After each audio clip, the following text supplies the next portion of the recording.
السلام عليكم ورحمة الله وبركاته وعنا وناكسن داوضي الحلقني وسومالي نيوز بودكاستري ولي بحقيق دون تيفي وأحد لحي طبانك بيش سجيدا سنة كان لبدا كوني اللباتن كان قضب بحيسا بدنا يتكون مغلي دونتان عنيقو عبس مشيبين يدي قادة ديك دونا قضب بدا وحاكا بين دقون دونا توركيش ايرلاين او دوبي بلافدي دولي ماديدي اي كنتي جيرتي دالكا صوباليا فافاهين ديرادا وكسابسان هاول قلا حالي لغا سمية حافظة مقالة بلدويني xisbiyada Soomaaliland iyo guddiga doorashooyinku isku khilaafay waqtiga doorashooyinka baarlamaanka iyo dowladaha hoose khilaafka sahanka shidaalka badda ee Turkiga iyo Greek oo cirka isku shareeray waxaad kale ku maqli doontaan maqaayad aan dalab laga qaadaynin ilaa aad ismiisaanto iyo waliba Iiraan oo ka hadashay fashilkii ku dhacay dalka Mareykanka qodobadaas iyo qodobo kale oo caalami ah haddii ay barnaamij ka noqday aad si toos ah uga dhageysan doontaan aadna halkan uga daawan doontaan wararka naga soo gaaraya bagada muqdisho caasimada Soomaaliya laga maqlay qaraxyo sababay dhimasho iyo dhaawac qaraxyo loo adeegsaday gaari laga soo buuxiyay walxaha qarxaya ka dhacay degmada Cabdicasiis ee bagada muqdisho ee gobolka Banaadir wararku waxay ku darayaan in taasi inuu jiro khasaare dhimasho iyo dhaawac aad u fara badan wararka waxay sheegeen gaariga qaraxa lagu dhuftay iridda hore hotel Elite ee ku yaala duleedka markaasi dacalka xeebta Lido ee bagada muqdisho qaraxan oo ahaa mid xoogan ayaa waxaa laga maqlay badi xaafadaha magaalada muqdisho ku teesan hotelka ma jiraan laaya khada war ka soo baxay laamaha ammaanka ee dawladda iyadoo oo ay mas'uuliyiinta dawladdu soo saari doonaan waqtiyada fooday nagu soo haya qaraxu intuu leegay wasaaradda gaadiidka ee Turkiga ayaa ku dhawaaqday in dib u bilaabeen duulimaadyadii caalamiga dalal dhowr ah kuwaas oo loo joojiyay xanuunka coronavirus oo saameyn ku yeeshay caalamka Turkiga ayaa soo gabagabay wada hadal u yeeshay sida ay warbixinta ku sheegeen 92 dal oo ku saabsan dib u bilaabida duulimaadyada wasiirka gaadiidka iyo kaabayaasha dhaqaalaha ee dalka Turkiga ayaa sidaa u sheegay saxaafadda waxaana uu sheegay duulimaadyada qorsheysan ay markaasi dhammaan ku tagi doonaan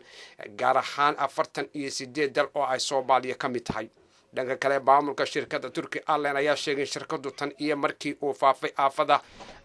adduunka coronavirus-ka ay ka luntay markaana khasaareen 2.23 bilyan oo lacagta Turkiga ah ciidamada booliska maamulka Hirshabeelle ayaa xalayto hawlgallo aan hore looga baran ka sameeyay xaafada kamid ah magaalada Beledweyne ee xarunta gobolka Hiiraan ciidamada ayaa intii hawlgalkan ku guda jireen waxaa la arkay iyaga oo ku markaas baaritaan xoogan ka sameynaya isla markaana ku gaashaama gaadiidka kala duwan ee isticmaala wadooyinka magaalada waxaana ay si weyn u baarayeen dadka iyo waliba gaadiidka gudaha magaalada Beledweyne dhex maraya waxay su'aalo weydiin dadka shacabka iyo wadayaasha gaadiidka si markaasi ay arrimo ay u sugaan amniga ciidamada booliska Hirshabeelle ayaa xalay gabi ahaantood baxay isticmaalka wadada laamiga ee hormarta saldhigga booliska Beledweyne sida wararka halkaasi ka imanayaan taasoo halbowlaha isku xidhka wadooyinka xaafadaha magaalada Beledweyne ma jirto wax war oo ka soo baxay ilaa hadda saraakiisha ciidanka Hirshabeelle ee ka hawlgalay markaasi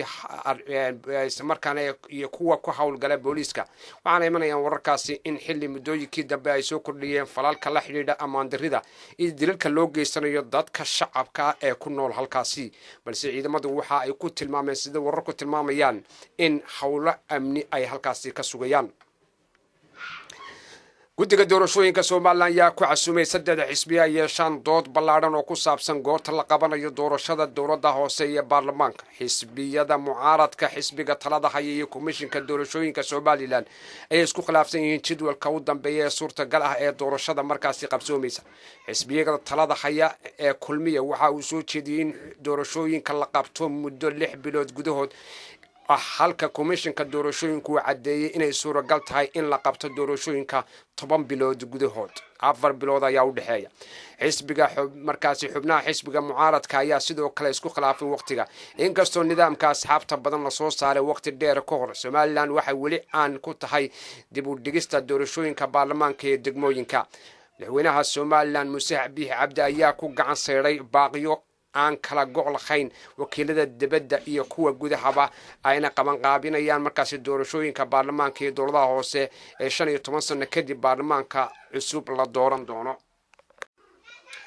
wargeysyada ka soo baxa dalalka carabta ayaa ka hadlay suurtagalnimada in dagaal uu dhex mari karo Greek iyo Turkiga kadib markii xukuumadda Ankara ay markab sahan baaris u dirtay deegaanka xeebta lagu marasan yahay ee ku yaala badda Mediterranean-ka tallaabadaas oo Greek uu dignin ka bixiyay xaaladna aadna uga cadhooday markabka uu turkiga u diray halkaas wuxuu caqabad ku yahay heshiiska ay gaadheen masar iyo griiga ee ku saabsan shidaalka sahaminta xiisada u dhaxaysa labada dhinac ayaa marar badan sare u kacday balse murankan iminka ku saabsan keydka gaaska ee badda ceegaga ayaa markaas laga cabsi qabaa in xiisadu ay cirka isku sii shareerto dagaal hub laysu adeegsanayo ma dhici kara cali asaf oo ka howlgala wargeyska alcarabiya ee fadhigiisu yahay london ayaa yidhi madaxweyne erdogan wuxuu doortay dagaal xilli uu ku dhawaaqay in meesha laga saaro heshiiskii uu la galay griiga wuxuu hawsha sahaminta ka bilaabay xeebta bariga materialka xitaa wuxuu howlgallo military ka fulinaya deegaanada ay ku muransan yihiin xukuumadda ankara iyo weliba atenis wuxuu qoraagu ka digay xilli bishii lasoo dhaafay jirtay suurtagalnimo ah in dagaal uu dhaco haatan waxaa sare u kacaya xiisada xilli ay suurtagal tahay in dagaal uu markaasi ka qarxo waxaa intaasi ku daray erdogan wuxuu doonayaa in si madax bannaan uu wax uga dhaadhiciyo si wadaxaajo loola galo dalalka dariska wuxuu wajahayaa xaalad daran kadib markii uu horay heshiiska u galay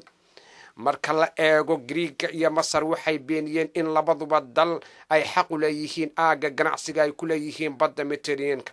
isla markaana uu markaasi murqihiisa soo bandhigay si qof kastaaba uu u sheego inuu diyaar yahay dagaal ka dhaca badda qof kastaaba xuduudiisa uu soo bandhigay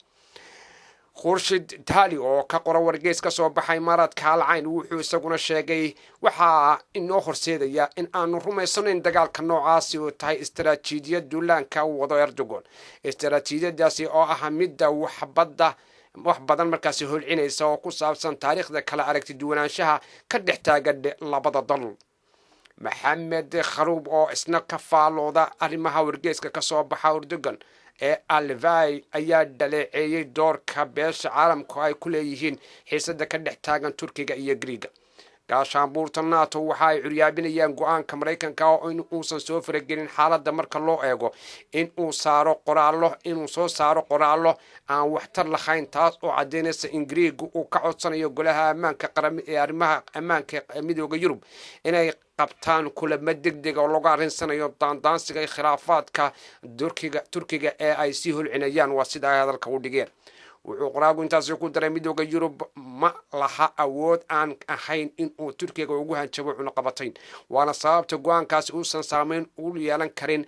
nato oo inay soo farageliso xiisada ka dhex taagan labada dal oo ay ka dhaxayso cadaawada taariikhi ah kuwaas oo aan laga saari karin raadadkii dhiigaga ku daatay ee qadiimiga tan iyo markii ay dhacday maamulka constantinople ee markii dambe noqday istanbul taasoo lagu riday duulimaadyadii markaasi ama duulaankii cusmaaniyiinta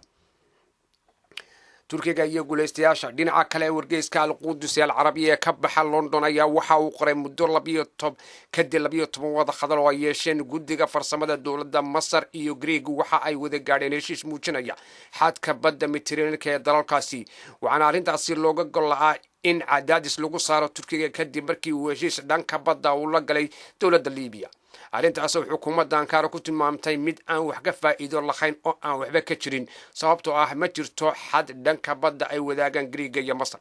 website-ka afka carabiga ku qoran ee Turkish Press ayaa soo xigtay isaguna Dr. Hussein Bagi oo ka tirsan jaamacadda Middle East Technology University oo ku taala Ankara ayaa isaguna sheegay xukuumadda Ankara waxay leedahay awood military iyo mid diblomaasiyadeed taas oo dhigaysa dhinaca guulaystayaasha marka loo fiiriyo wada hadallada xiisada ka dhalatay bariga bartamaha Mediterranean oo ay xaaladdu aad u ka ikran tahay Dr. Hussein Bagi waxa uu taas ku daray xiisada ka dhex taagan Turkiga iyo Greega lagamana filanayo inay isku bedesho mid military Mareykanka iyo midowga Yurub ma qaadi doonaan tallaabo ka dhan ah Turkiga inkasta oo Greegu qaaday tallaabooyin ka dhan ah Turkiga isagoo taageero ka reebsanaya samarkaana reer galbeedka halka si toosan nagala socotaan waa Somali News Podcast iyo waliba xaqiiqdoon TV maqaayad ku taala dalka Shiinaha ayaa ku dhaqaaqday tallaabo aan maqaayadaha dalkaasi looga baran oo ah in qofku ismiisaamo kadib dalabaadkiisa ku salaysan habka miisaankiisa inta uu noqdo maqaayadda dadka cuntada u doonta inay ismiisaamaan ku qasbaysa ayaa ku taala bartamaha dalkaasi Shiinaha wuxuu qofku cuntada u dalbanayaa ay ku xirnayaan markaasi markaana isku xidhnaanaysa hadba miisaanka inta uu noqdo iyada oo dadka miisaankoodu bato cunto yari oo kaliya laga iibinayo maqaayadan ayaa tallaabadaasi qaaday kadib markii dalka Shiinaha laga bilaabay olole heer qaran oo ka dhan ah buurnida oo loogu yareynayo tirada dadka burburan oo dalkaasi bariya khambasi weyn u sii badanayay maqaayadaha ku taala magaalada markaasi Shansha ayaa toddobaadkan labada albaab ee maqaayada laga soo galay ku dhejisay fariin ay dadka maqaayadahaasi ku xidhan ku wargelinayaan intaan maqaayada la gelin ay isticmaalaan maqaayadu waxay sidoo kale hirgelisay nidaam ama app marka uu qofku natiijada miisaankiisa uu soo geliyo uu mobilkiisa ku soo dejisanayo cuntona uu markaasi ka dalbanayo qaab noocee ah ayaa looga falceliyay haddaba tallaabadan ay maqaayadaasi qaaday iyo weliba ololaha barnaamijkan heer qaranba si weyn ayaa looga horyimi iyadoo baraha bulshada laga sameeyay hashtag looga soo horjeedo oo lagu dalbanayo inay maqaayadaasi ka noqoto tallaabada ay qaadisa markaana ay macaamiisheeda raali geliso hashtagan baraha bulshada ay dadka soo horjeeda qorshahaasi ku wadaageen waxa ay wadaageen oo ay ku falceliyeen dad ka badan 300 oo milyan oo qof oo ka soo horjeestay describe maqaayada Jangsha waxa ay sheegeen inay aad ugu xun tahay ololaha qaran ee saxanka maran ama dadkan cuntada yareysan sida ay u macneysay in ay ka hirgeliso si dadka buuran loola dagaalamo buuritaankooda ujeedada barnaamijkan kala hayn waxa ay yiraahdeen in aan dadka ku dhiirigelino inay joojiyaan cunada saa'idka ee ay isku daldalayaan maadaama ay caafimaadkooda u wanaagsaneen balse ay qasab ay cuntada u qaataan si caafimaad wanaagsan maadaama macaamiishayda ku qasbi mayno inay isticmaalaan ayay tiri maqaayada oo fariintan macaamiishada ku raali gelinaysa tallaabadan ay ku dhaqaaqeen qaab online ah aynu soo dhigeen madaxweynaha dalka Shiinaha Yan ayaa ololahaasi toddobaadkii daafaray wuxuuna ku baaqay heerka uu maraya adeegsiga cuntada faraha badan ee heer qaran uu yahay bid laga argagaxo dhibtiisana leh oo dadku ay wada burburan yihiin badankooda fariinta tan kadib ururka ku bahoobay warshadaha soo saarka ee la yiraahdo XE ayaa waxyaabaha la cuno waxay ku baaqeen inay maqaayada bagada Shangsha ku yaala ay yareeyaan noocyada cunooyinka ay macaamiishooda casho ahaan ugu iibinayaan ugana hirgelinayaan nidaam suurtagal ah inay dadku hal cunto oo keli ah dalbadaan halka qofku keligii uu cuntooyin kala duwan dalban lahaa ama uu cun lahaa si loo yareeyo buritaanka telefishinka dawladda waxa uu sidoo kale cambaarayay tabinta tooska ee live streamka dadka soo dhigay iyagoo cuntooyin aad u badani hal mar wada cunaya madaxweynaha Iran Xasan Ruuxaan ayaa sheegay in Mareykanka ay dhabarjab ku noqotay inuu ku guuldareystay in la sii dheereeyo muddada cunaqabataynta hubka ee saaran dalkiisa ay xukuumadda Mareykanku dalab arrintaasi ku saabsan horgeysay golaha ammaanka qaramada midoobay halkan waxa uu sheegay Mr. Ruuxaani markii golaha ammaanka qaramada midoobay jimciyaha ay ku gacan saydhay soo jeedinta Mareykanka ee jamhuuriyadda Timor kali ku ah taageerada soo jeedintaasi ase yeeshee ay diiday Ruushka iyo Shiinaha halka 11 dal oo ay ka aamuseen ay ku jiraan Ingiriiska, Jarmalka iyo Faransiiska muddada cunaqabataynta hubka saaran Iran ayaa ku eeg bisha Oktoobar sida uu dhigayo heshiiskii ay kala saxdeen Iran iyo quwadaha waaweyn ee 2015 ruuxaani oo khudbad dheer jeediyay telefishinka dalkiisa wuxuu yiri ma xusuusto mar qura oo Mareykanku soo jeediyay qaraar oo ku dabindaabiyeynayo jamhuuriyadda islaamiga soo hordhigay golaha oo cod kaliya uu ku taageero ka helay waxaanu isaga hadalkiisa si wata ku diray isla markaana uu yiri guushu waa tii ugu weyneed ee lagu fashilmay dhagarta Mareykanku waa guul daradii dhabarjab weyn oo ku dhacday ayuu yiri waa sida uu hadalka u dhigay dhanka kale wasiirka arrimaha dibadda Mareykanka Mike Pompeo ayaa yiri in golahu ka baaqsado inuu qaato go'aanka uu ku difaacay nabadgelyada xasiloonida dunida waa dembi aan cafis lahayn waxa isaguna arrintaasi ka hadlay isla markaana danjiraha Israa'iil u fadhiya qaramada midoobay Gilad Erdogan oo ku tilmaamay go'aanka ammaanka wax laga xumaado wuxuuna intaas ku daray in go'aankaasi horseedi doono bariga dhexe qalaas hor leh isla markaana uu qulqulatooyin ka abuuri doono dunida oo dhan sanadkii 2013 ayaa Iran waxay heshiis kala saxeexdeen reer galbeedka kaas oo ku saabsanaa barnaamijkeeda nukliyeerka iyo waliba gantaalaheedaba intaas ayaynu ku soo gabagabeynaa warkii caalamka anigu cabdi shibina in la socodsiinayay waad ku maasantiin daawashada waqtiga qaaliga noorteen waxaan ka tegayaa amaan Allah